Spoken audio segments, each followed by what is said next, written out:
wonderful morning to you. Thank you for joining us on today's edition of the Polity on Petals 102.3 FM Ibadan, the radio station. My name is Adebisi Ogunjimi.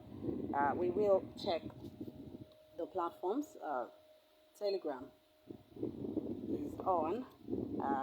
Okay, the Telegram is not on. You can only drop your comments for us on the Telegram. The live chat is not on, but you can drop your comments and questions for us as you follow us on the Polity this morning. I will be doing the Polity with Tony Adeoye. Tony, so good to have you. Thank you for joining me. Thank you for having me. On the Polity this morning. So we will be looking at the stories together. So I think we start with what you have. Okay. So I will bring up mine in the course of the program All as right. we go on. Thank you. I have updates on the happenings around the late singer Mohbad, and there was an interview his father granted, a phone call interview, a telephone interview, where he had a lot to say, and he had a lot to say about the wife. But what stood out to me specifically was that the late singer bought properties in the name of his son instead of buying in his own name, that's in Mohbad's name, and that he did same. The property he bought, that's the father, that he bought in his own name and all of that. But me, I see land as, or I see you acquiring something as your choice, and in whose name you decide to. Yes, parents can make their kids their next of kin or buy their properties in the name of their children, but it's not compulsory for them to buy it also in their name or in the name of their parents. I don't think the late singer has done anything wrong about that. And in all of these speculations, the request for the DNA and all of that, when the result finally comes out and it proves that this boy is truly Mohbad's child, is the father going to have a return, or can we say this is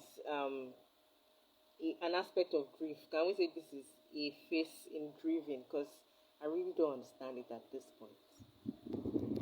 I don't think it's, we can say it's a phase in grieving. Yes, we grieve differently. That's what I always say. Some people have their own way of grieving, and we just ask what exactly is going on with them. But let me look at Mohbad's father. Some of the things I read over the weekend myself. I saw specifically where he talked about an incident that occurred where Mohbad's wife allegedly added sleeping pills to his noodles for her to go and sleep with another signee under the record label in another room under the same roof. That's a huge allegation, and coming out at this time. But the whole thing for me, I don't know where it's driving at. Are we trying to establish the fact that okay, the son is probably not Mohbad's? Are we trying to establish culpability on the part of the wife if she had been unfaithful? You understand my point, because there are some issues that are just coming out. Then you mentioned the land buying, and in whose name the late Mohbad bought the land. The late Mohbad didn't do anything bad in buying a land in his son's name. You can buy a land in your name, you can buy in your spouse's name, you can decide to buy in your children's name, which is even safer for me. I think the children is safer. Buy in your children's name, just every one of them, as God blesses you. The firstborn, the secondborn, let them know that okay, they all have this property given to them by their father, even while you're still alive. There is nothing bad in it. But I think what we should focus on really is the cause of death of this man. That is what is important to everyone right now. If this lady was unfaithful to Mohbad, while he was alive, I'm sure Mohbad would have known.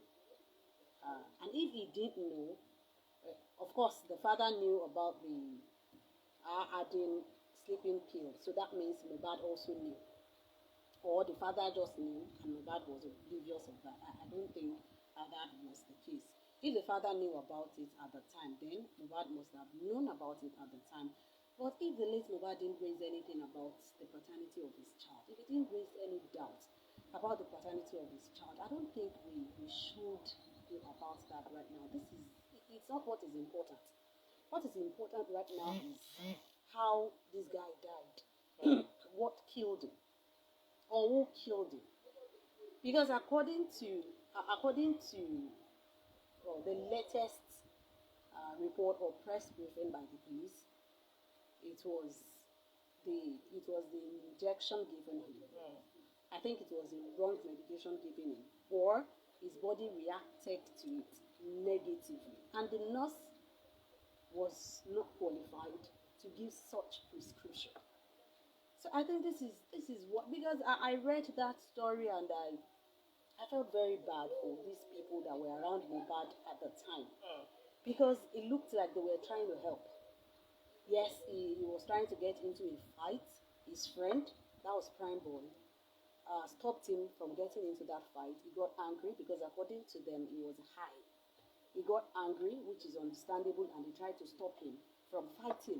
And he punched his windshield, which cut his hand, and that wound developed.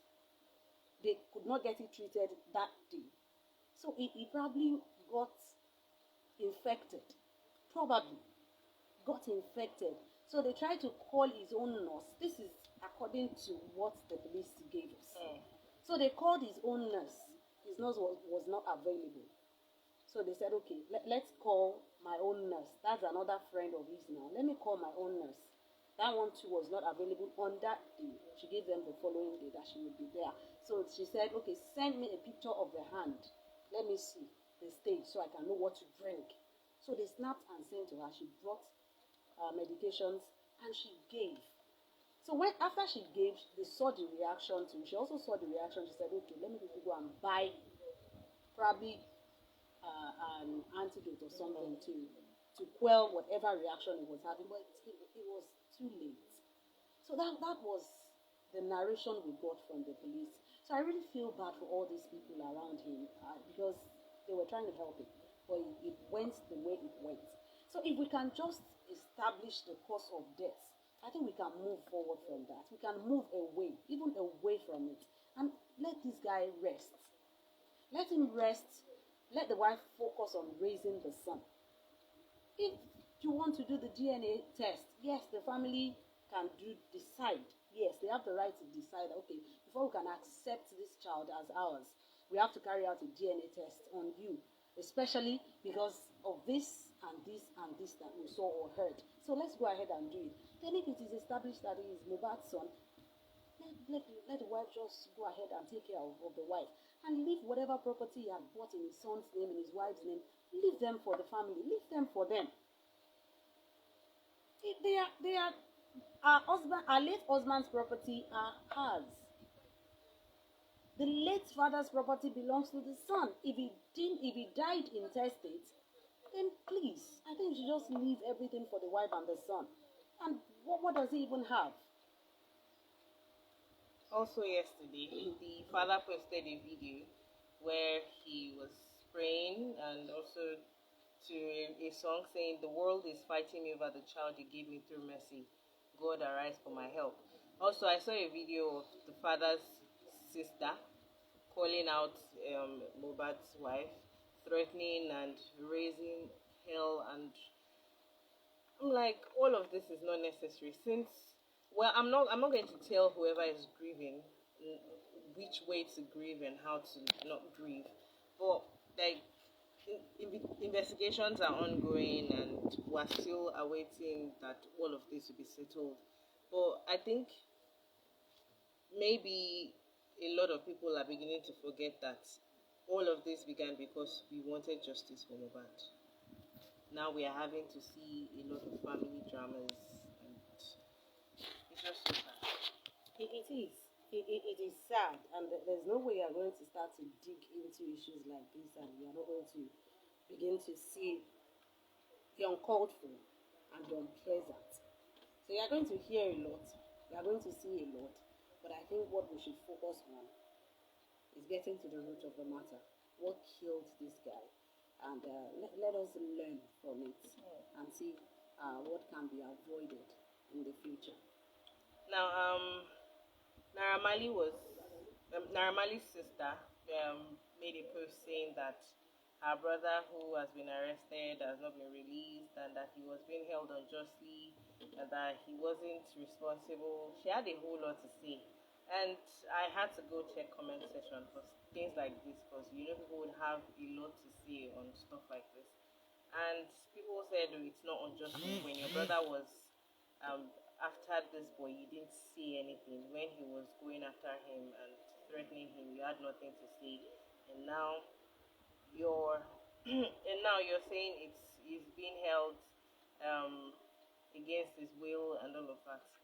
I don't know what is happening with Naira Marley or where he's being held and the investigations, but I believe that those holding him know what they're Yeah, doing. I think we even read last week that the House of Reps has summoned him Yes, over because of, royalties of the late Mohbad. This sibling talking is not out of place really. She's calling for what she feels is the fundamental right of a singer. If you haven't found anything on him, if you have nothing on him, you have nothing against him, I think you should just release him, probably on bail or whatever. Is he even under arrest? I don't even know. Has he been arrested? I don't know. They are just holding him for questioning. Whatever the case is, she believes that he's being held unjustly. That's her belief. And I actually saw a comment to that, a reaction to that call. Someone said even Mohbad's sister is calling. Okay, Mohbad's sister is also decrying the eternal detention of his brother in the grave. So there's a lot to it, really. She feels that her sister, her brother rather, is being held against his will and unjustly. And I think to some extent, you might want to consider what she's saying because we really do not know for how long he's going to be held because he has not been charged yet. And if they are holding him, and he has his own lawyers too, and I think Falana had said something about it before. I can't recall. So he has his own lawyers. His lawyers should come up and ask what can be done if they are going to ask for him to be coming from home to answer whatever questions they have from him. I think they should fight that and get him probably released on bail. And let's see. I don't even know how it works. Has he been arrested? Is he? Are we even talking about bail now? Because if we have not arrested him, why are we talking about bail? So I think it's just he has been invited for questioning, and if they think that the questioning is going to take a long time, they can actually allow him to come from home if he is not a flight risk, and they can actually confiscate his passport, whatever they can take from him to ensure that he's available whenever they need him. I think that might be good too. Now, the past few days have been stressful, so to say, for the fans of Ubio. They've been having to defend and appeal. There's this talk of him owing some people, taking money to perform and not performing, and there's a whole lot. The next minute you have somebody giving evidences as to he didn't do what they're accusing him of doing. The next minute you're having evidences that he did collect money, he didn't do. And in all of this, he has not exactly said anything in respect to this. He has not debunked. He has not said it's true. The only people he has replied to is his former friend. I don't know if they are still friends. Dami Crane. Aside that, every other person accusing him of taking money to do something and not doing it, he has not responded to it. And it's kind of controversial because the one person who called him out was like calling to his dad and saying, he's doing so and so that I can boldly say it, and it's just a whole lot. There is really nothing controversial about it. It's not today that you are hearing that musicians will collect money and probably fail to show up, or they have their ways of settling these issues. Tony, honestly, it's a non-issue to me. Yes, people will call him out if they feel he was supposed to come. If he collected money, they will sue him. He will probably make a refund, and or they will find a way to just settle it, and he probably make it up for them during another show, or make a refund to them. He had his reasons for not coming, and I think he will talk about it in his own time, or his management will talk about it. It's not everything he has to reply to, really. It's not him now that they are dealing with. It's his company. It's the management that will talk about it. So there was a reason he could not make that show. So if it's a refund they are going to work out, then the management will work out and give a refund to them. It doesn't really have to go about answering every troll on social media. Now, the acting inspector general of police has said that medical practitioners should attend to gunshot victims without police report. All right. According to a memo, I forward herewith a copy of this letter dated 3rd of October. All right. I just want to know. He has directed that the IGP directs that you make this a subject of lecture and circulate widely for the members of the public to be aware of our compliance with the national law. That is to attend to gunshot victims without a police report. This is something everybody should even know. Someone who is at the verge of death or who has been injured is brought to you whose duty is to save life. I think you're supposed to save them first before you start asking for police reports. It's not the first time the IGP is saying this, and I think they have just decided not to heed it because I don't know really. I think they got into trouble before doing these things, and they are so very careful about it now. It will take the IGP more than just asking them. I think they have to. They can have a meeting with NMA. They can have a meeting with their various bodies and tell them, okay, this is coming from us to you right now. Nobody is going to arrest a doctor, or nobody is going to arrest you as a medical practitioner for treating a gunshot victim that has wounds, or anyone, anybody, any victim brought to you, any patient brought to you with any kind of wound, even if it's a machete wound or knife wound, just treat them first, even if it's a criminal. See, we see these things happen. If you suspect the victim or the patient, you can put a call through to the police while treating this person. If someone is brought to you with a gunshot wound and you are treating the person, you can signal one of your staff to call the nearest police station and let them know that, okay, how did you sustain this wound? This happened and this happened. Then you call the police, let them come around and, okay, I was shot at this place, or we were robbed and I was shot, then who brought you in? See, these things are very, very simple, but we like to just complicate matters. We like to complicate issues because the doctors that are refraining from treating these patients, they have their meeting with them. He has to talk to them himself. He has to assure them that, okay, this is how to go about it. Maybe you even train them how to go about it. If a victim is brought to you, treat this person. If you are suspicious of the wound, if the victim cannot really articulate or explain how he or she got that wound, you can call the police. Let the police come and get the victim or the patient questioned. The police will have a way of questioning, and when things like that happen, there will be witnesses. There will be witnesses. See, on rare occasions would you see a gunshot victim bringing himself or herself to the hospital. Yeah. There will always be people bringing them to the hospital. So why not ask the people around them how they came about the wound, how they came about the injury? Then you treat them first, even if they are going to go to court. If you are going to arrest, are you going to arrest a dead person? Are you going to arrest a dead robber? No. You need a living robber to be arrested and prosecuted. So let them live. Treat them first. Okay, the IGP is saying it again. And I just pray. Because I'm sure this is coming to the fore now on the heels of this lady that died again. How many people are we going? How many people are we going to lose? How many people are we going to lose? Things happen to people. We cannot feign ignorance of the fact that people are attacked on daily basis. So if they manage to bring people to your hospital, to your facility, why not treat them first? At least treat first. Let them live first. Clean the wound, remove the bullet, treat it, sew it, then let them sit and wait. You can, while you are at it, you can call the police to quickly come and check them out. It's not impossible.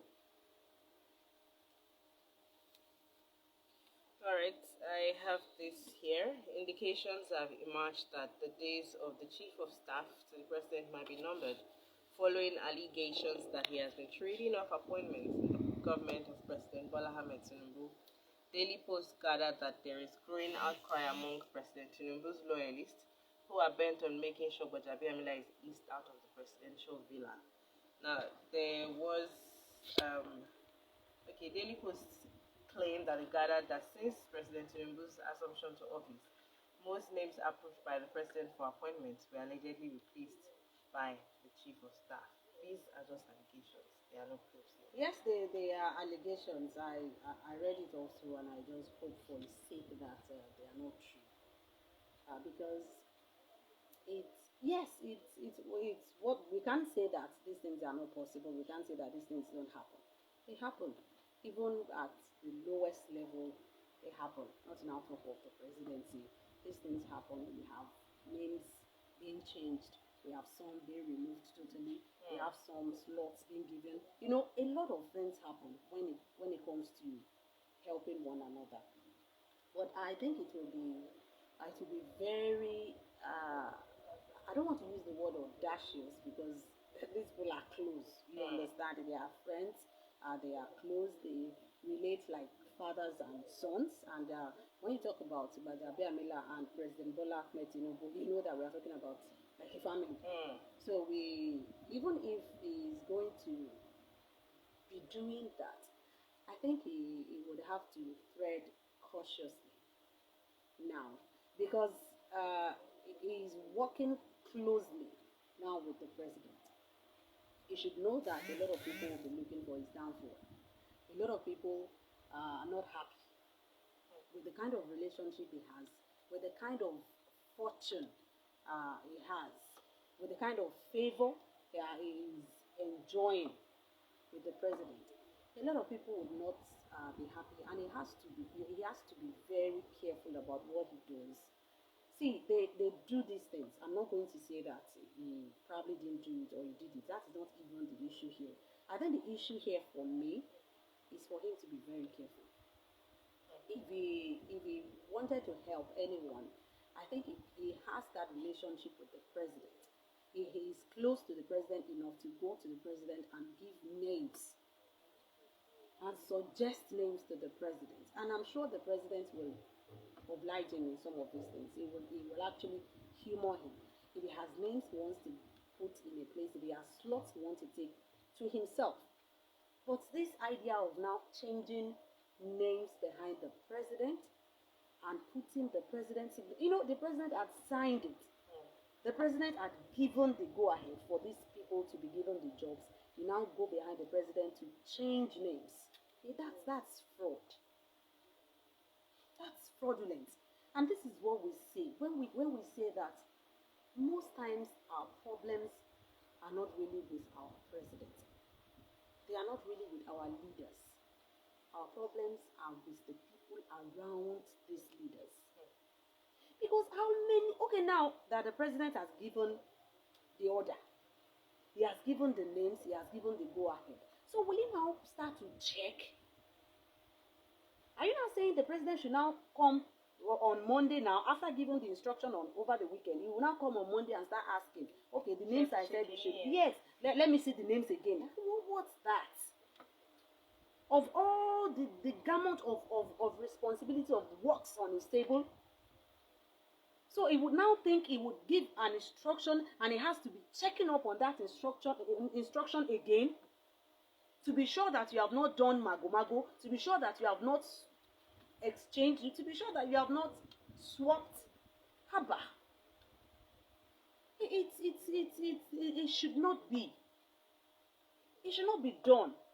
Now you now removed a name, you now put your own name. So the person whose name you removed now, you think he does not have people in that place that will tell him or her that it was your name that was there. It was removed. Go and raise a dust. Go and raise it. You will see that the president did not know about it.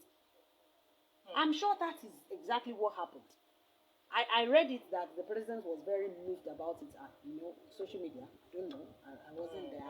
So we don't know if that story is actually true or false. But whatever that story is, I think Bajabianda should be very careful. He should be very careful. He shouldn't spoil it for himself. How will he feel now if the president sacks him? How will he feel if he is suspended by the president on this kind of frivol? Oh, why? How will he feel? I think he's too high up there to be involved in this kind of messy transactions. I don't know if money was involved or not really, but he's high up there. A former speaker. Now, a Kenyan rights body wants King Charles to apologize for colonial abuse. Okay, let me just put it. Charles and his wife, Queen Camilla, embarked Tuesday on a 4-day trip to the East African nation, his first visit as a king to the Commonwealth member. Now, they say we call upon the king on behalf of the British government to issue an unconditional and unequivocal public apology, as opposed to the very cautious, self-preserving and protective statement of regret for the brutal and inhuman treatment inflicted on Kenyan citizens.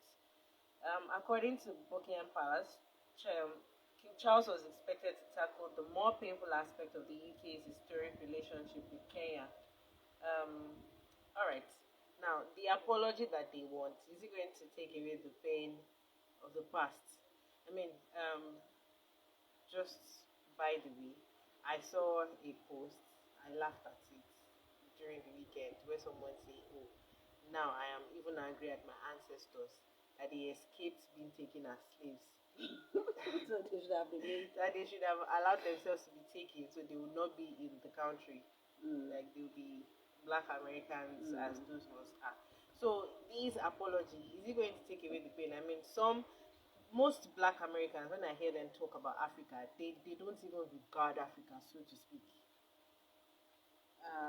Do you regard yourselves? Let's start from there. Do you regard yourselves? There's a saying that it is how you call your king that people will help you call it. If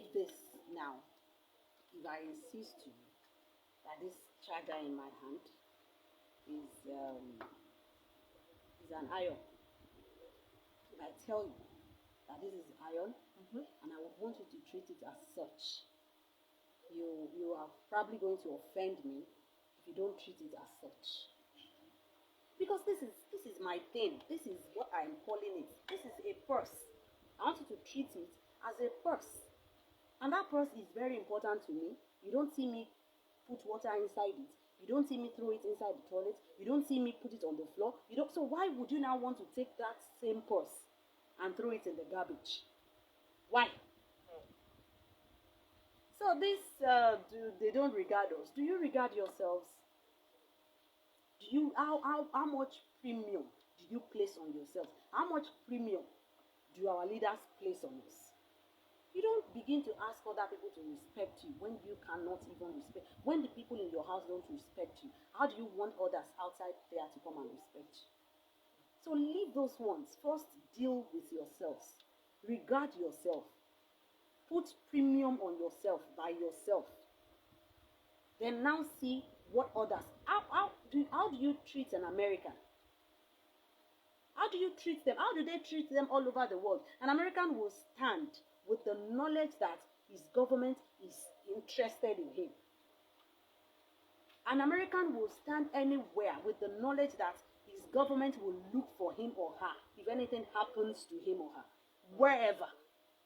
Can we say sin? Even within you, within your country that you are, who is going to look for you? Can you say anyone will look for me? Can you say anyone will come and defend me if anything happens to me, even here on my fatherland? So you are saying they don't regard you. Do you regard yourself? And this apology that everyone looks like they want to be asking King Charles to give, I honestly don't understand it. I don't understand it. King Charles did not colonize you. His ancestors did. They did your ancestors. So now that they have released you, what have you made of your life? What have you made of it? They said they have released you. Have you released yourselves? Have you left them? Are you not latching on everything they are bringing? Are you not lapping on everything they are bringing to you? It is their food you want to eat. It is their clothes you want to wear. It is their cars you want to use. It is everything about them. It's their education you are even going for. Japan now, who is here in Nigeria now? It is their country you want to stay. And you are saying they should have apologized for what? You don't even know. I don't even understand. I don't get it. Well, okay, now you want me to apologize for colonizing you, but you are not living. You are still here. You are coming to my place, my space. You can't stay in your house. You are coming to my house and you are asking me to apologize for colonizing you. What sense is in that? What sense do we have in it, for crying out loud? There is no apology anywhere. The only way you can rid yourself of them is to develop your own country. Develop your own country and begin to treat them like an outsider that they are themselves. That is when they will respect you. That is when they will respect your country. Are you saying you don't need any apologies, because what will the apology do for you? Really, Tony? Sorry, don't cry. What will it do for you? Will it change the fact that you can't still stand by yourself? Will it change the fact that your children want to speak like them? They want to eat their food. They want to wear their clothes. Even their songs, that's what they are listening to. They want to dance like them. Even our religion is no longer our religion. It is their religions that we have taken up. So what are we talking about? We want them to apologize for what? Leave this apology and stop chasing shadows. Focus on developing your country, your continent. Focus on it. Then you will see how the whole world will begin to regard Africans. The Olubadan of Ibadan land, Obalekan Balogun, has appealed to the opposition parties in the country to shun all forms of actions and utterances that could distract the administration of President Bola Ahmed Tinubu from giving the country good governance. He made the appeal on Sunday through his personal assistant, Oladele Ogushola, and made available to newsmen following the series of criticism from the opposition to the victory of President Tinubu and his party. Now, this appeal is actually necessary because there's nothing criticism would do, or this you shouldn't have, you should have done this, you should have done that. I think right now we need to focus more on moving forward, like heading on. The dollar, the everything is just flying. And I saw this. Permit me to just digress. I saw that naira goes up, price of them, dollar to naira goes up, price of things go up. Naira crashes against the dollar crashes against the naira, and then the price is looking at you like, why should I come down? All of these little things that contribute to these huge issues we have as a country, the president should be allowed to properly focus on these things. You cannot ask oppositions not to continue the work of opposition. Nobody is holding the president from concentrating, honestly. You can say whatever you want to say, you can write whatever you want to write. I don't think that is enough to distract any serious government from doing the work of governance. The work of governance is not by mouth, is not by what goes on social media. It's by what you do in your office. it's by decisions and policies that we make. So I really don't think the call is, yes, the call is necessary. We've been asking a lot of people reacting to the Supreme Court verdict actually said, okay, the government will now be able to concentrate. And I said last week that, okay, I think we should add the word more to it, because this administration didn't seem to me like it was faced by anything happening really. It was actually working on. But we are all human, so let's say that, okay, we will be able to concentrate more now as the president, because the verdict has gone and you are now president. You sleep better and you focus better. And there are some decisions that you probably wouldn't have been able to take because it was hanging in the balance. You understand? But now that everything is set, the pendulum has swung where it wants to swing, and you are there. So I think we can concentrate more now, and asking opposition to let the government. I don't think that's, yeah, no, no, no, no. The opposition will not allow the government to breathe, because it's not the work of the opposition to allow government to breathe. It is the work of the opposition to keep the government on its toes. That is what the oppositions are for. It is when they are not, even when there is peace, it means oppositions are not at work. Yes, yeah, because there should be issues.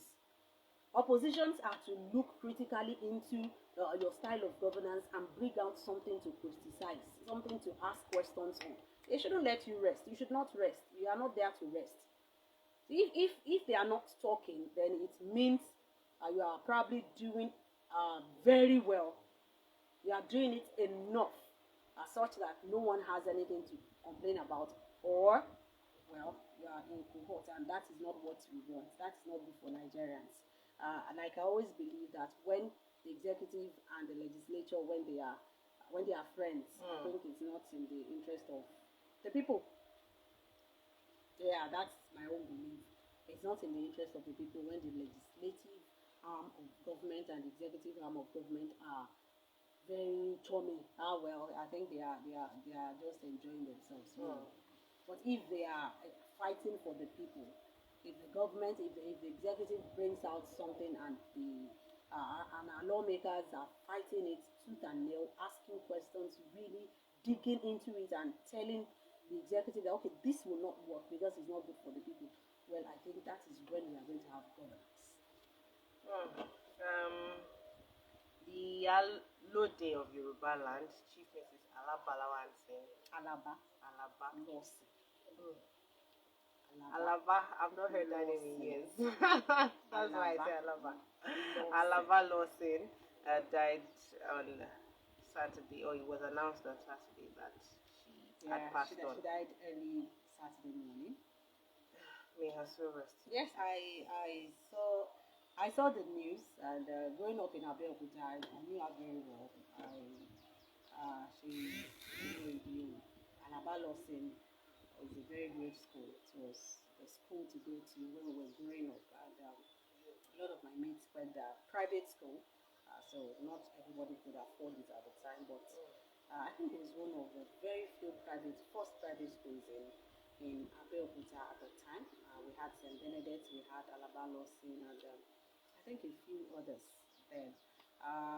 Chief Alaba Lawson was,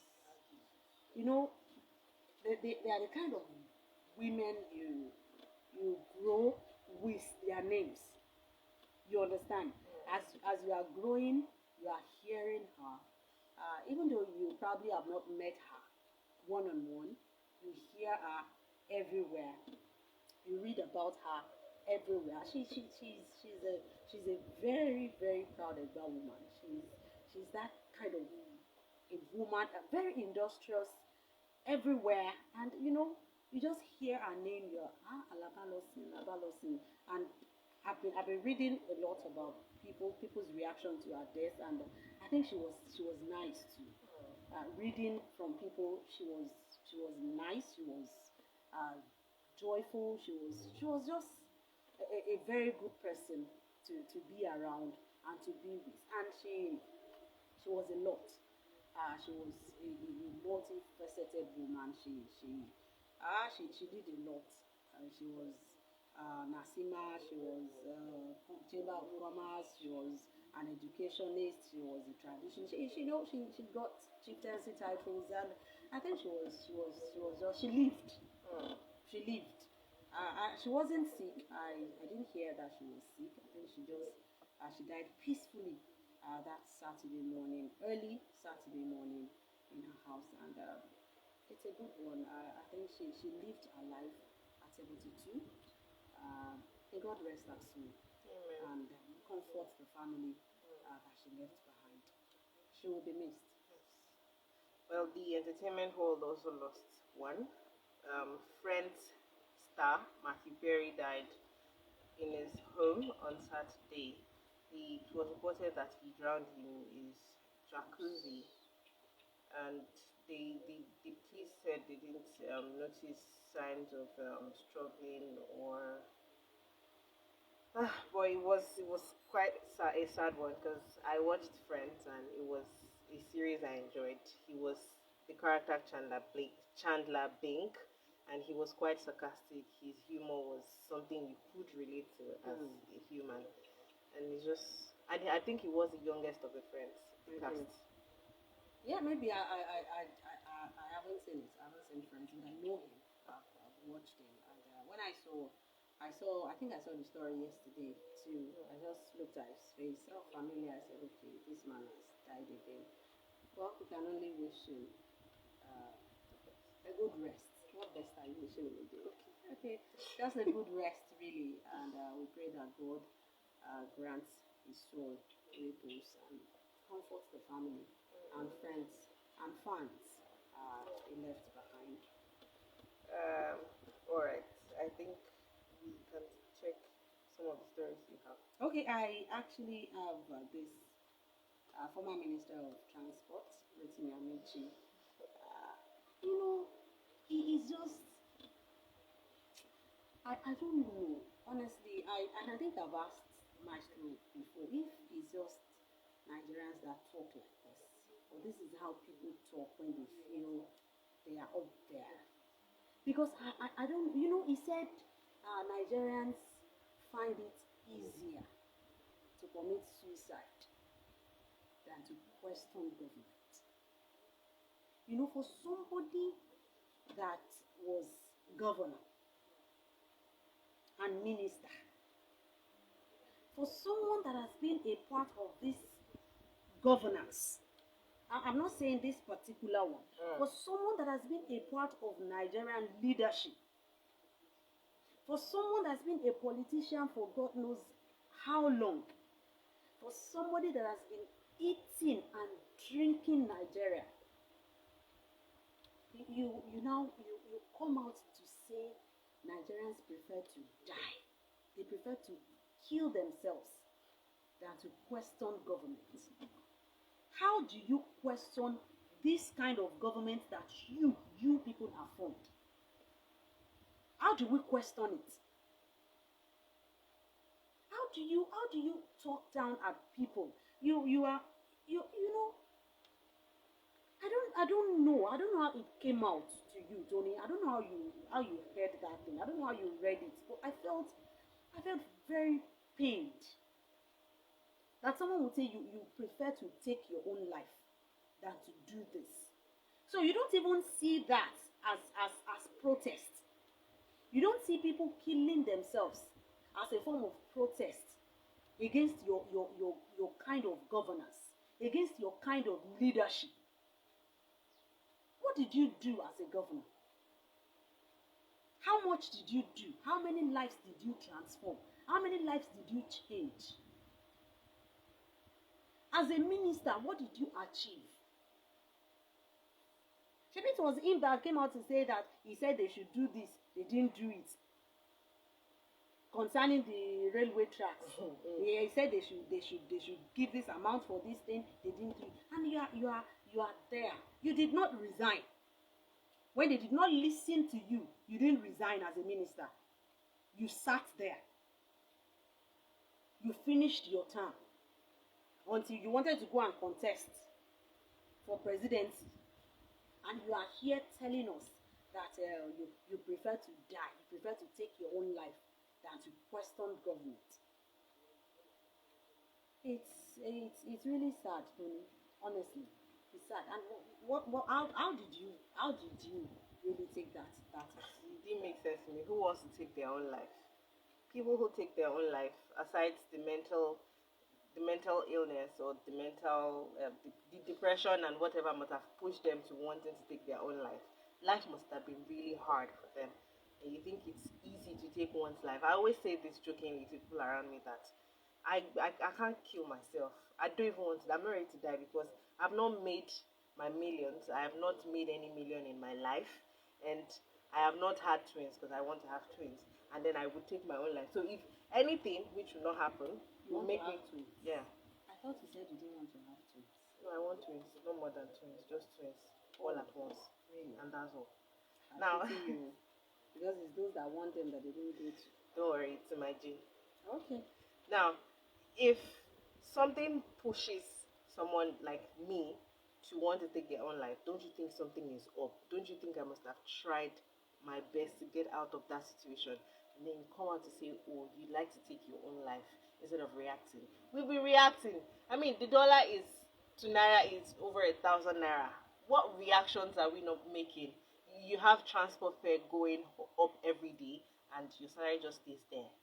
You have food prices going up every day, it stays there. Everything keeps climbing and soaring high. They're soaring to their high places, and you're just there. Like things are just static, and you say we're not reacting.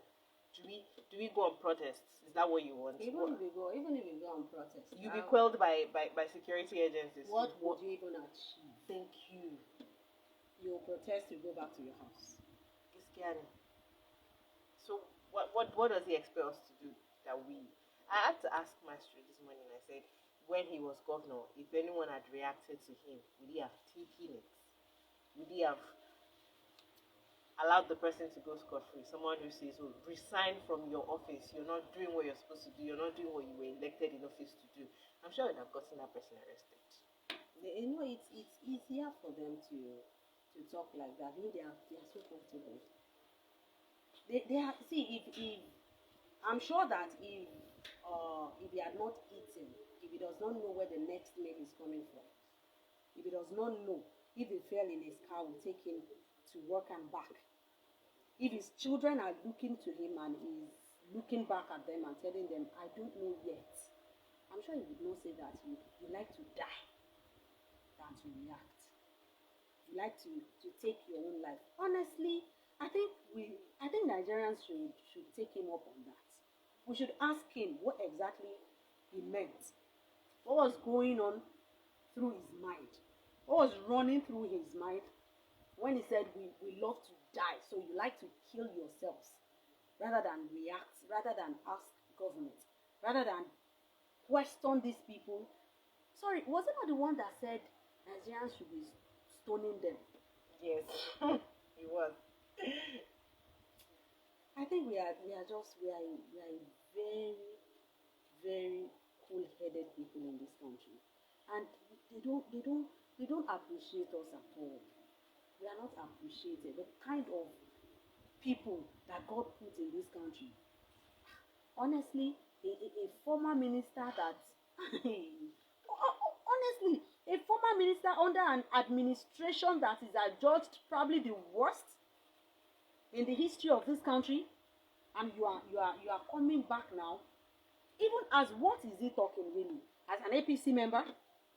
As a person. Or as an opposition? Or as a concerned Nigerian?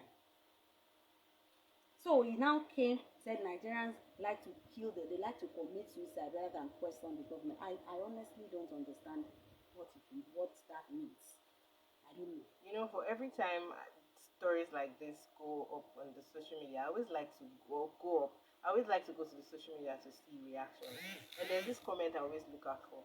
I always find it hilarious and sometimes maybe silly. One person would always just comment, is God even aware of this country?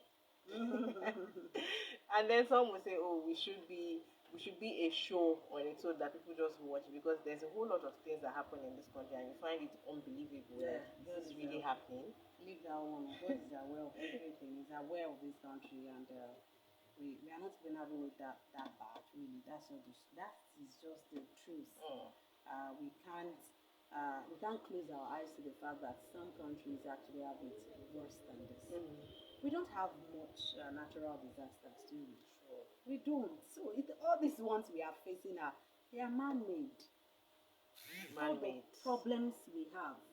Okay, let me not say maybe Keyword. not all. Most of the problems we have in this country are man-made. They are. You cannot say anything to me. They are not natural.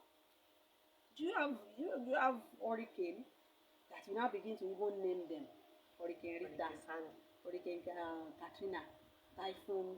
You have all these ones. We don't have Hurricane America. To be interesting. Hurricane Tony. No. We don't have all these things.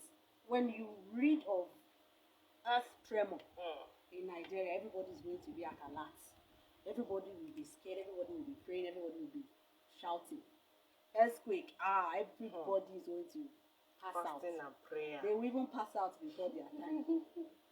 Not to now talk of hurricane, not to talk of storm, we don't have all those ones. God is so faithful and so good to us in this country. We are the ones, let me say, we are the ones doing ourselves. We are the ones. We are the ones causing ourselves. We are the ones causing these pains on ourselves. We are the ones inflicting this injury on ourselves and on our economy. So if we just change, if we can change, honestly, we are going to have it very good in this country. Now, two pupils of community primary school Isheri Olofin. Isheri, that's Lagos, right? Ogun State. Ogun State, yes. Have burnt the school and properties, including books. Wahis 6 and Malik 9, residents of the Isheri. Yes. They stormed the community school on Sunday, entered one of the classrooms through an unlocked window. The suspect, it was learned, gathered the books left by the teachers and other pupils and burnt them. But residents who noticed the arson rushed to the scene and brought the situation under control. Now, the police public relations officer in Ogun State confirmed this on Sunday night, informed that pupils have been arrested. Now, a 6-year-old and a 9-year-old. Because I don't even know the right question. And 9. Yes. No. There's nothing like Sasi or anything there. There's no jazz there. It's the kind of people, it's the kind of children that some people are raising these days, Tony. You are here. You are forming English. You are here forming. If you engage a 5-year-old in some communities, the 5-year-old can sell you and collect change from your head, and you will not know. 5-year-old in some communities. It's because you are here, you are forming Polity, you are forming Transassimon. That is your own reality. A 5-year-old, a 6-year-old, 7, 8, 9. By the time they are teenagers in some communities, they are already rogues. They are original rogues. So those ones will not be going to schools to be burning papers. Those ones will be selling the furnitures in the school. You get my point. So you a 6-year-old, a 9-year-old in that community. What was the reason given? Nothing yet. They haven't brought up anything. Yes, but for a 6-year-old, a 9-year-old to pick up a 6-year-old. Okay, let's go to this school. It might even be the other way around. Or the 6-year-old picking the 9-year-old.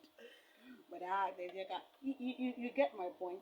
So it's the society that these children have found themselves, and it's a very sad one. Really, it's very disheartening that now a child of 6 that is already committing such arson, what will he grow into? What will he grow into? And when you talk about that part of the state, the Songo part, the Odu part, see, all these places, I don't know.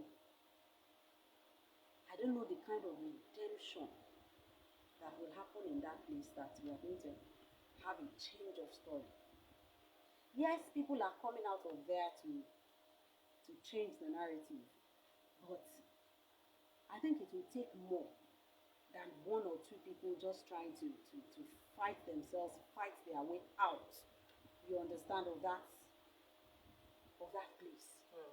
I think it will take a deliberate and communal effort to ensure that children brought into this community, brought up in this community, are better off than this. Because how do you explain what goes on in the mind of a 6-year-old that gets a 9-year-old, or a 9-year-old that picks a 6-year-old and goes to a school, a public school, and decide to set the school on fire, pack all the books and set them on fire. You know, that's not the worst they can do. And even more. From there is more where that came from. Mm-hmm.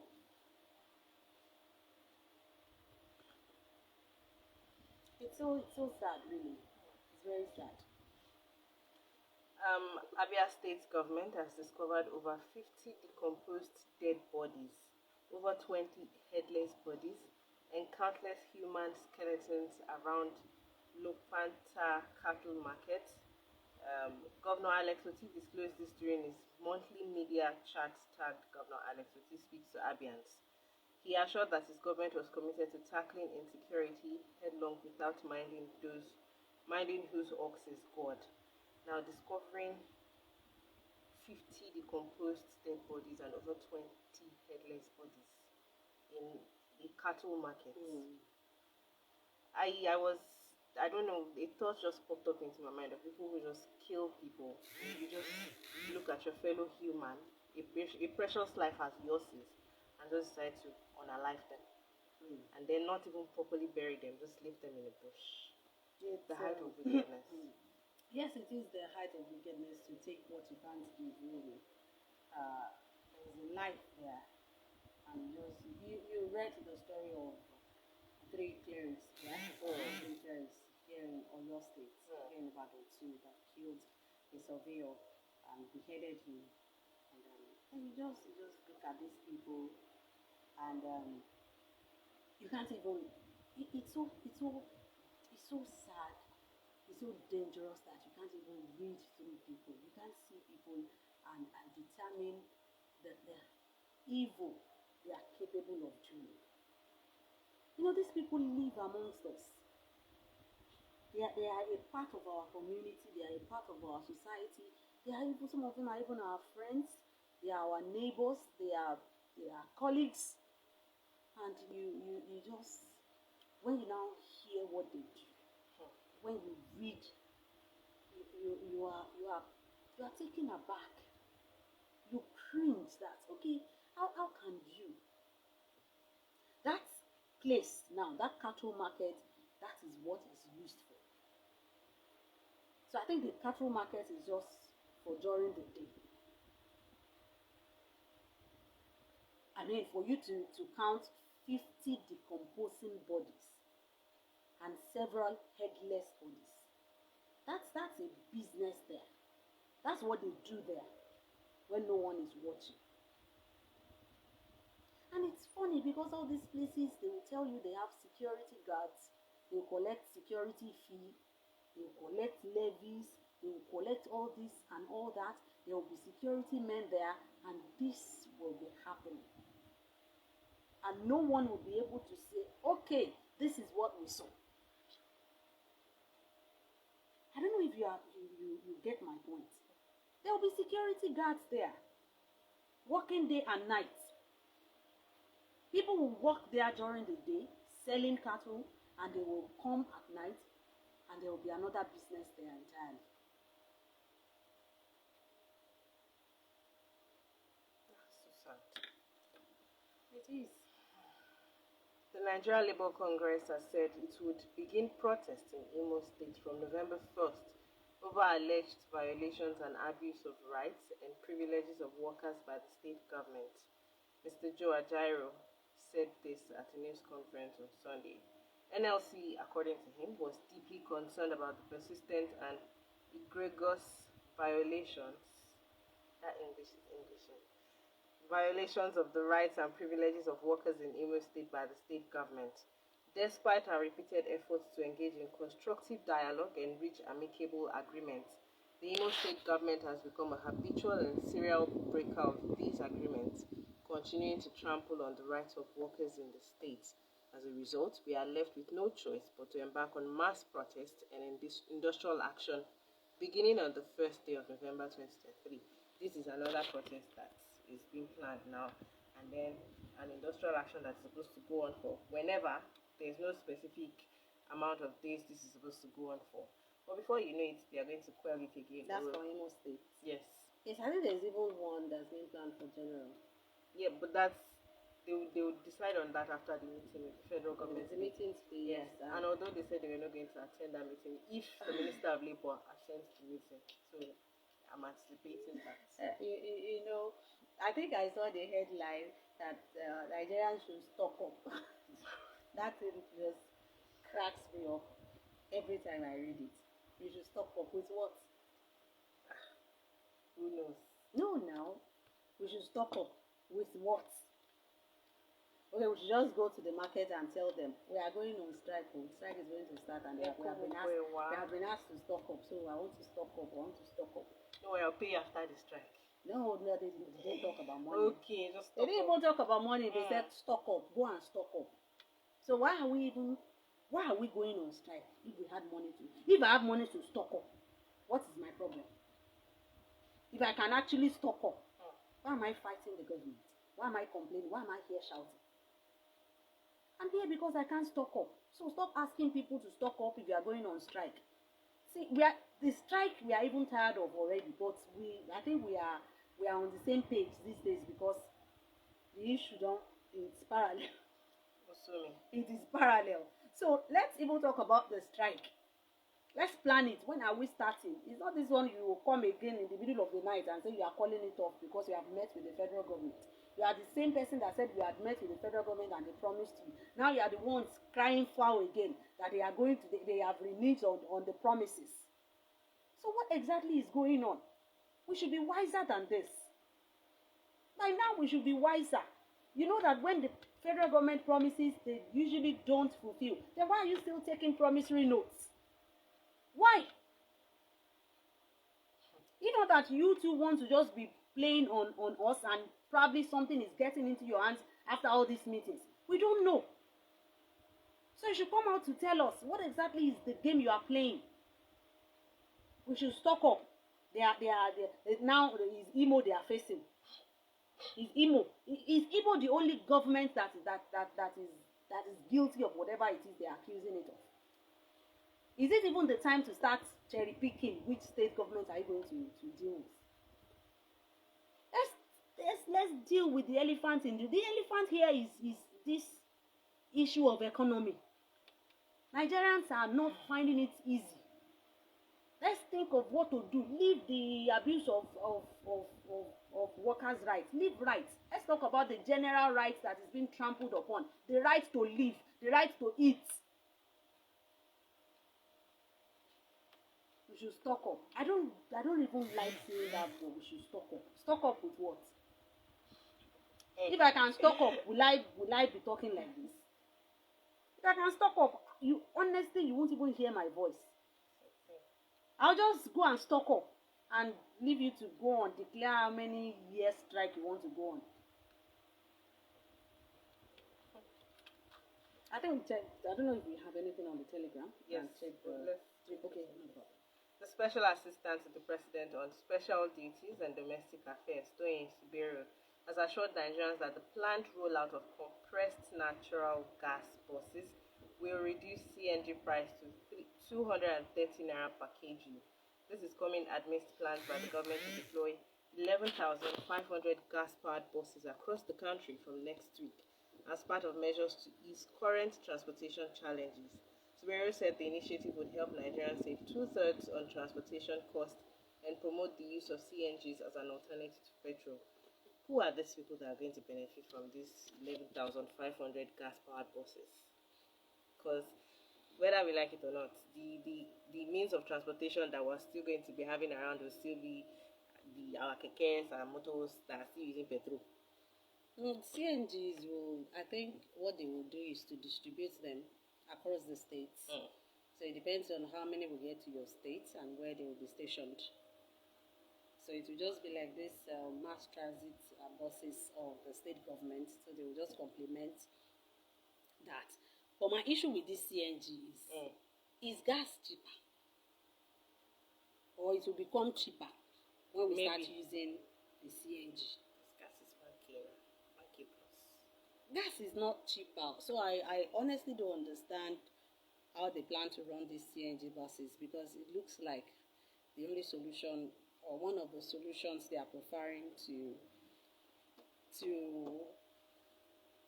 the subsidy removal. You understand? So it's one of the solutions to ease the pains of the removal of subsidies. So I think it's well thought. I think it is well thought. It's a well thought out initiative. I just want to think and I want to believe, because it will not be good for us to get into the middle of such, and you begin to hear that, okay, kò sí gas. Gas ti tán.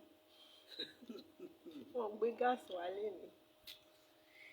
You know, Tony, it will be very ridiculous if we roll out these buses, and the next thing we are going to be hearing again is that, okay, we actually thought the price of gas will crash. Because honestly, okay, let's check the Telegram if we have comments there. Do you want? Okay, let me do the honors. All right, where do we start from? Here? Yep. I don't know. Okay, I think we start. Okay, yes, it ended. One. Okay, Babsti Okikiola said audio on the low side. All right, thank you. You now said better. Thank you. Afis Adenira, good morning to you, sir. In response to Mr. Amechi's statement that Nigerians don't ask questions, he may be right to some considerable extent. When he told us that I wanted to do Thanksgiving, which he later changed to presidential declaration, was he asked why? I think he's still suffering from the loss he encountered in the APC presidential primary elections. He went further in his interview that it was only Obasanjo that is fair enough. Same Obasanjo that prevents him from contesting the PDP primary elections and backed Chief Celestine Omehia was all in his capacity to ensure he emerged governor. If not for Supreme Court that came to his aid, would he have become governor? I remember how terribly was dealt with then, that makes him relocate with his family to neighboring Ghana. Almost 30 years in governance. If he had his way, his protege would have been a governor in Rivers State. Our politicians are so funny. Yes, funny. Adeoluwa 5. On the issue of Bajabi Amila exchanging names of appointees by the CNC, I am of the opinion that it's just been imagined. Okay. The other parties that lost the elections are not playing the role of opposition but rather exhibiting bitterness. That's still Adeoluwa 5. Alright. Morenikeji Shoneye. Iyalode Alaba Lawson was a woman of many parts. She would really be missed. Yes, she would be really, really missed. And Tony Falade replying to Adeoluwa 5 here. You two should be doing it now, because if they raise any issue, it's you people that will be saying that they can never see anything good in their supposedly enemies since they didn't win. So those of you inside should do the work of the opposition. That's all we have on the Telegram platform, Tony. So probably we will throw open the phone lines if we do not have any comment. Did you take this? I think it just came in. All right. Majority of Nigerians are Madam Bisi this morning. Maybe it's to stock up rainwater. That's Rob Daniel Chris. Yeah. They should stock up. Huh. I honestly don't understand that thing. Honestly, we say we are going on strike, we are fighting for money. You are telling us to stock up. Did you give us money to stock up? If you want to talk about stocking up, then it's okay. We will share this amount of money to all workers for you to buy whatever you can buy with it. Stock up in your own little way. Then we go on strike. That's when you can be telling us to stock up. Stock up what? All right. We will open the phone lines. Yes, it's time for you to join the conversation. It's the polity, and I've been doing the polity with Tony this morning. Yes, you understand why? Because Maestro is unavoidably absent. It's just all for the better. I will pray that it will all get better. So you can join the conversation by calling the studio lines 0810 I'll take it again. 0810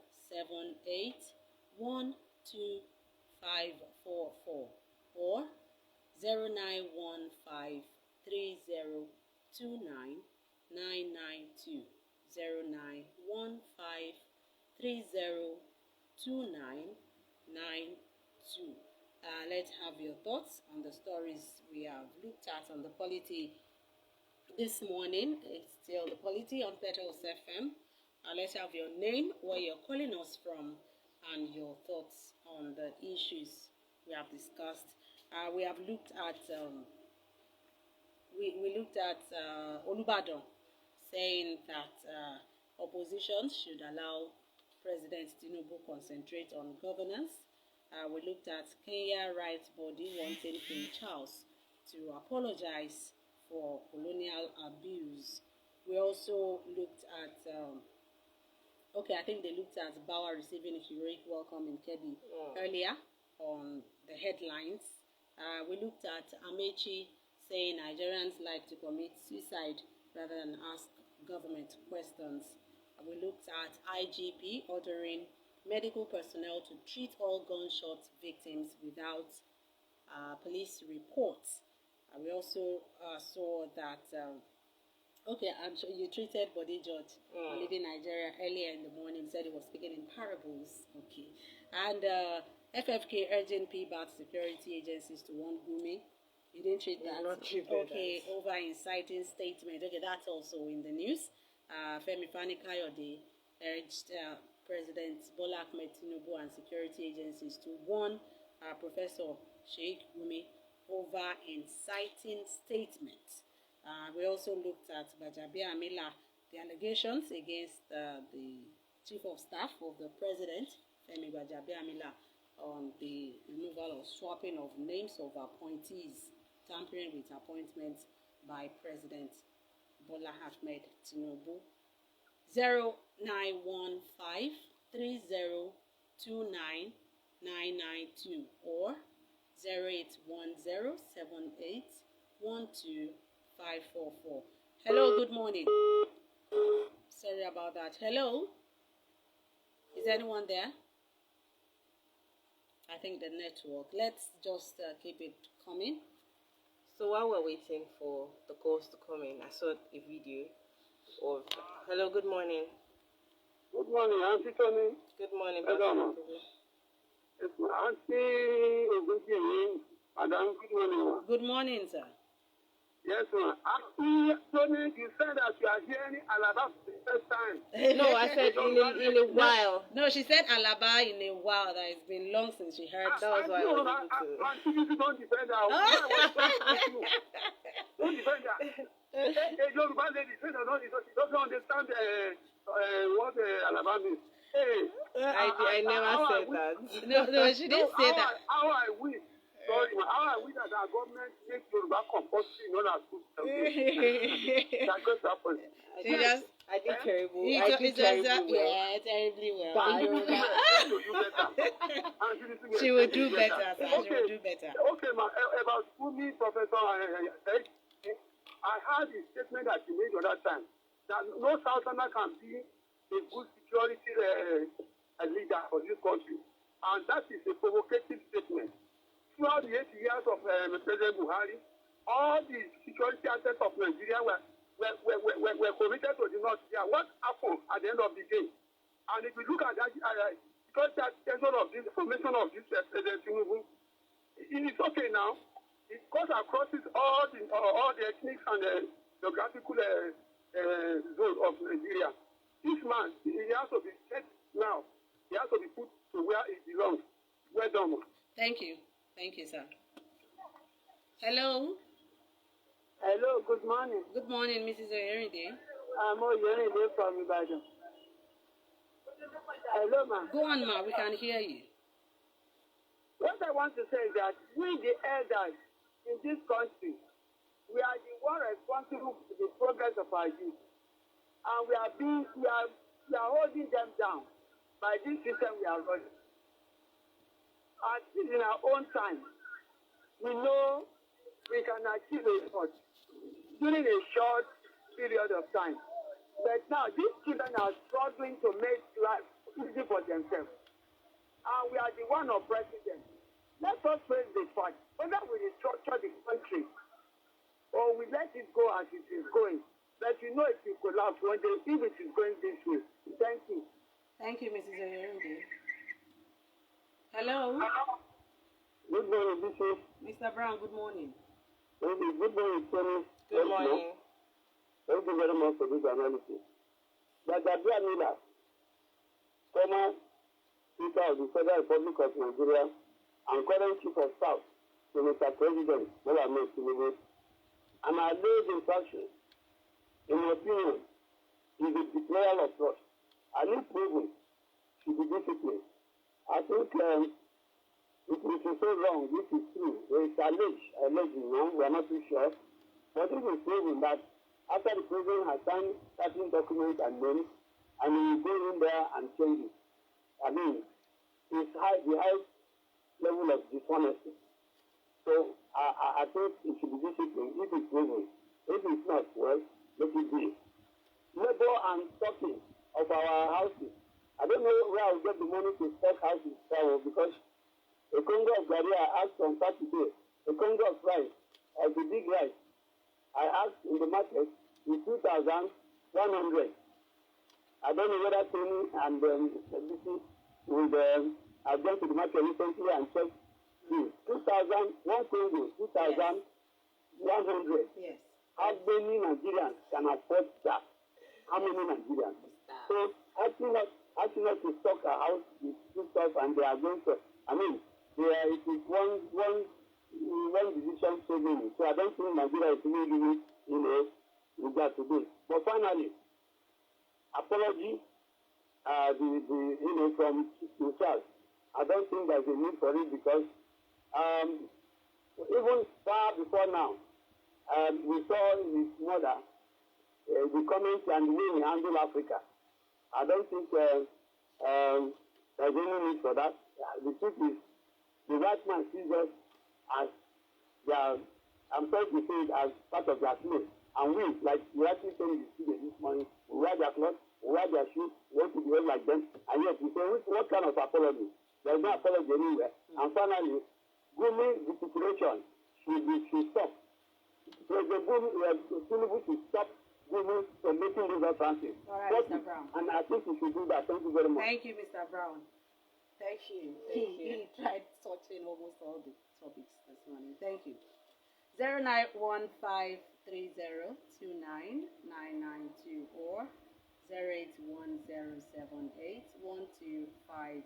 You were talking about a video. Yes, I saw former Governor Willie Obiano. Is anyone there? Hello? I saw him getting ignored by a businessman at an event. He was shaking people as he was coming in. So he was trying to shake the businessman, but the businessman was like, no, I'm not. Yeah, like this. He held his hands like this and that. I'm not going to shake your hand. And I had to go to the comment section to understand what's happening. And people were like, yes, I like it. That you can't shade someone publicly and then try to go in private and be friends with them. That if I don't like you, I don't like you, and I'm not going to pretend to like you outside. Okay. I think maybe those that's a running battle between them. So something must have been going on between the both of them. And they are probably friends. Something just went wrong at some point and they will settle it. Oh. And this will go to even show the former governor that, okay, this guy has really not forgiven me if there's anything to forgive. Hello, good morning. Hello, good morning. Good morning. What's your name? Where are you calling from? I'm Solomon from Mosopik. Please speak up. Solomon from Mosopik. All right, go on. Well done to both of you. Thank you. Concerning our party, like that was their own line of behavior. When they are not about the current situation of political assessment or calculation, it's a rubbish. Thank you. Good morning. Good morning. I am John. Thank you are very for your comment this morning. I just want to react to my brother's comment to stay with Brown this morning, talking of constitutional review and others. If he's hearing this program, let me tell him that if he has got to understand that the constitution of the laws are not our problem. It's the implementers are the redraft to our democracy. What do I mean? The controversial Supreme Court ruling came down at the Federal Appeals Tribunal that is saying that INEC as an independent body cannot be compelled to release the results electronically. I don't know if you follow this with that one.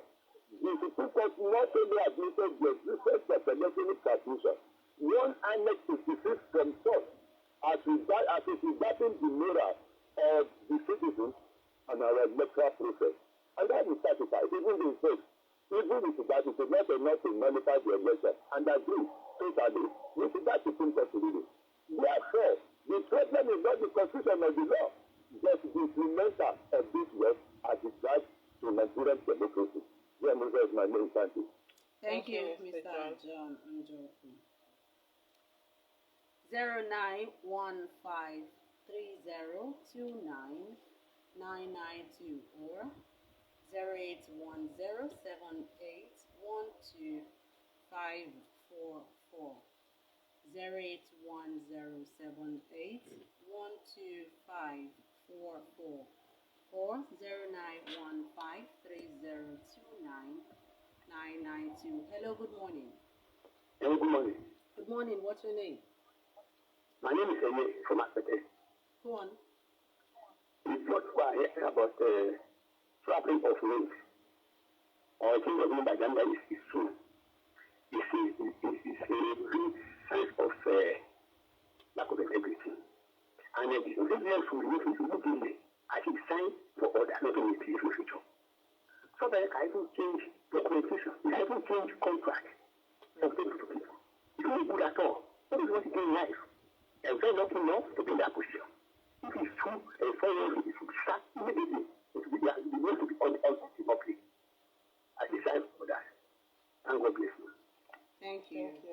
Thank you. Honestly, it's really in a very bad state. It's in a very bad state. If that allegations against the former speaker is true, really, because you just ask these people what exactly should they even have any iota of integrity? Can they even say, okay, good morning, and we trust them that it's morning? But the rain is falling now. How? You know, it's audacity to me. How can you go to the extent of swapping an appointment made by the president? You shouldn't do that. Someone of your caliber should not do that. Yes, I know people will say, who is he? Yes, but at least, and we want to assume, we want to pretend that he is somebody. Somebody of his caliber should not be seen or heard doing that. Hello? Please turn down the volume on your radio. What is your name? My name is Shola. I'm calling from Agoda. Go on, Mr. Shola. I want to make comment on what Mr. John just said last Friday. I want to comment that these people who said that he originally said that he wasn't on my phone, that's why not to in the court. The one that these people who said that their tribe, they are bastards, that is what I want to do. So that's a question for Mr. That's John. a question for Mr. John, but I think it's not something we'll just go back and forth about, since he didn't say that outrightly. So He only described himself, so let's just move on. 0915302992.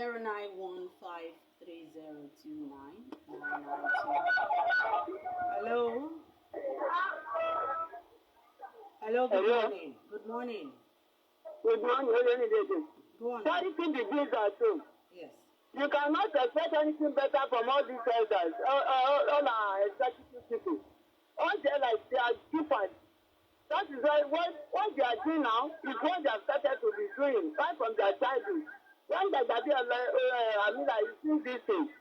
This is the source of their wealth, this is the source of their income.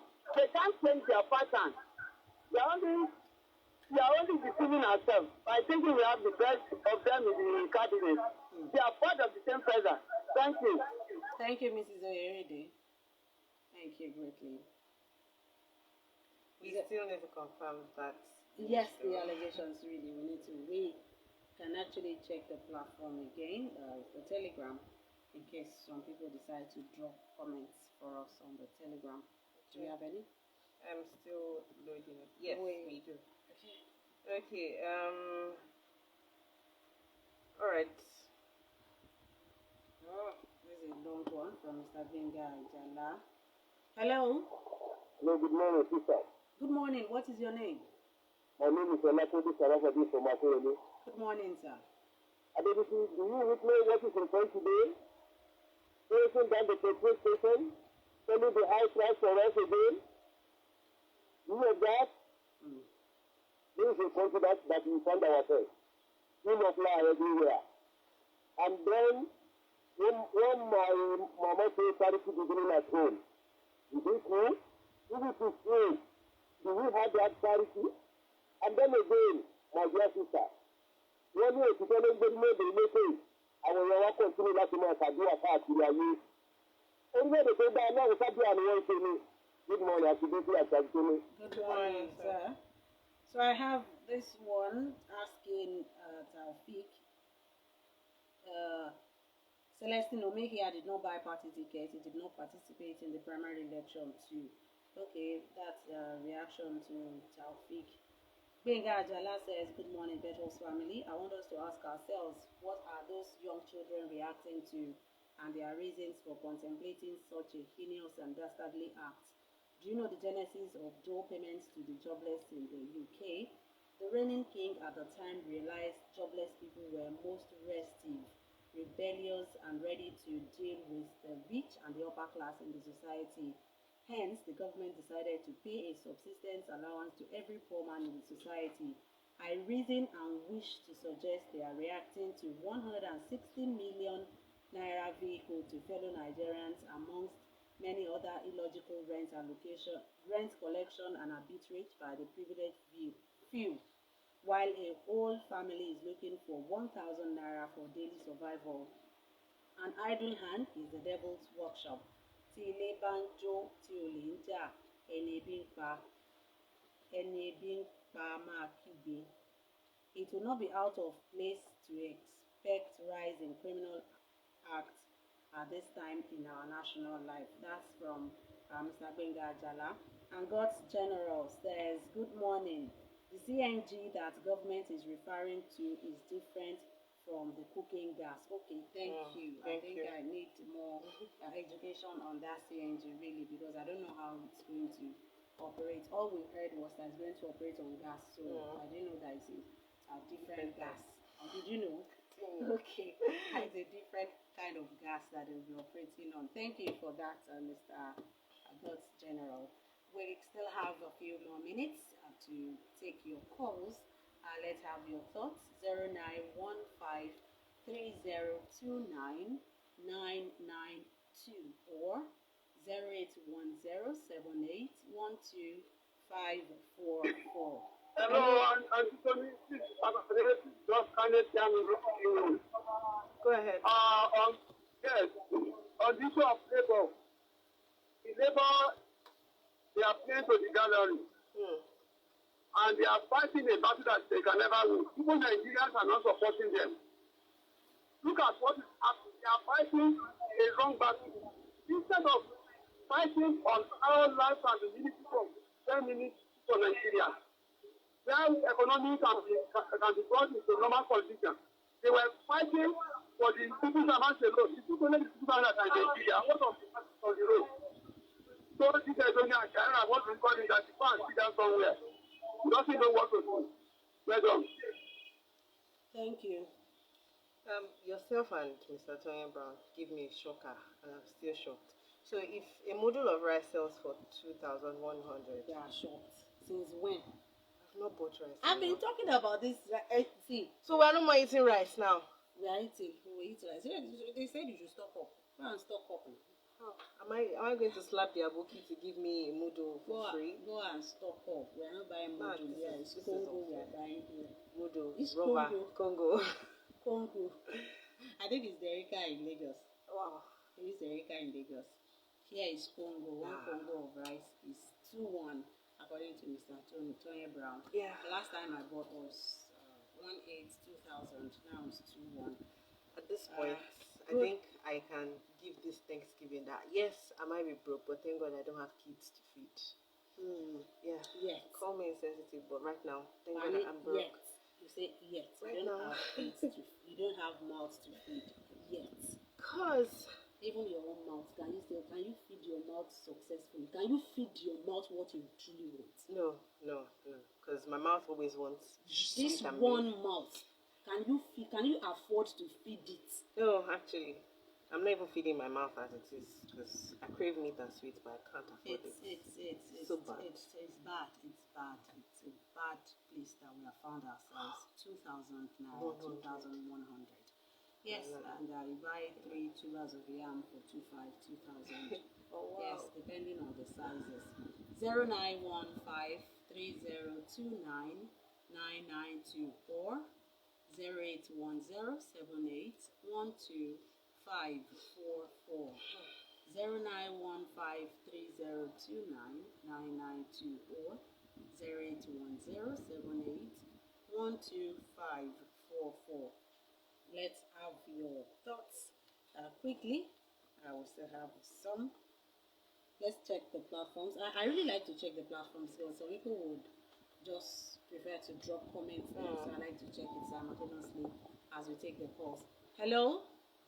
Hello, good morning, Auntie Dixie. Good morning, sir. Yes, sir. Look, Auntie Dixie, what is the difference between us, you citizens and the labor? Please just tell me, the difference between us. We are the better. We are the people guiding the country. Remember, how many of them in this country? How many of them? Let the statistics give us the numbers of labor. You know, let's say, you have the population. Let me know their numbers. Let me have the data of it. Maybe we'll get that statistics also. Because we don't have it. We don't have it, yes. 0915 3029 992 or 0810 78 12544. You know that they said the refinery, Kaduna refinery, will be ready by December quarter 4 of 2024. That's December 2024. It's no longer this December. What will now be ready? Guess it.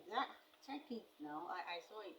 I saw it over the weekend. People are asking. So it's no longer December 2023. It's now quarter 4 2024. Gonna beg. So what exactly are we talking about? What are we talking about? And I'm hearing that Emefiele sold dollar, they sold naira to Dangote at a particular rate that gave him the power to fund the refinery. So Emefiele sold money to Dangote to fund his refinery. And Nigeria as a nation, we cannot build our own refinery. So the next refinery we are looking at now will be ready in December 2024. So what exactly are we saying? But we could give money to one person. We are talking about economy. We are talking about diversification. What are we doing? And there is no way Dangote will commission that refinery. And we said to you at the rate that we be commensurate with the Nigerian currency. No. So all these big men, all these big who are remember, it is the government that has the issue ahead. You know, with the law for restructuring. Mr. Brown, thank you. We will have to wrap up on that note. Thank you for being a part of the Polity. Tony, thank you for joining me. Thank you for having me. It should have been home alone, but it was beautiful having you. Thank you so much. Thank you. It's not the TGIF, it's the Polity. It's been wonderful having you on the program. Thank you everyone for joining us. For those watching on Facebook, thank you for being a part of the program.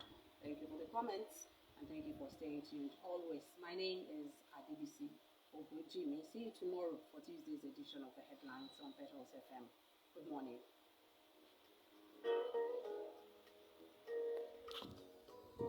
Wow, thank you so much for watching. Thank you for the comments. Thank you. Wow. Thank you. Okay, bye-bye. See you again on Friday. TGIF. Headlines on Friday. Bye.